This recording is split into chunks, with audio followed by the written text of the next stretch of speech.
small package delivery, parcels, right? Or envelopes, blueprints, things like that across town. That was kind of the niche, right? There was nothing really serving that industry. And then again, over the last 20 years, that industry has evolved to where it is today, doing big, bulky things, as well as the small parcels and envelopes and everything in between, right? So pharmaceuticals, auto parts, everything. So there, Andy, we joke around a lot that like the industry is like a cockroach in the sense that nothing kills it, right? When we first started, we were still faxing applications and paperwork back and forth, right? Email was supposed to kill it, didn't kill it.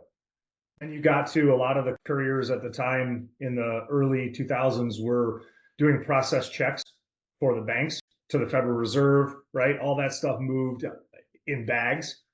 And then they had this thing come out that was supposed to revolutionize banking. That was going to take out all the couriers. They just shifted to a new space, found new niches. So their evolution has been constant. They don't say no to anything. They figure it out for their clientele. They continue to figure out ways to grow and diversify.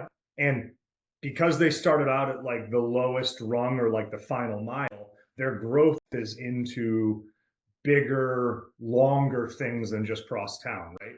So now they get into maybe some middle mile line haul work from Cardinal's manufacturing facility to a distribution center, right? Not cross country trucking, but stuff that can run the same day, right? In a vehicle that's and they are some that use tractors, right?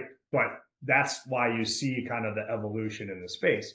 You'll hear us say hired a non-owned auto like ad nauseum because that's the line of coverage that's so unique and specialized, and that's the line of coverage that from the time we started to now has ballooned in pricing and complexity along with the fleet auto liability. And that just tracks with the industry results for transportation and commercial auto insurance for the last 13 years being upside down.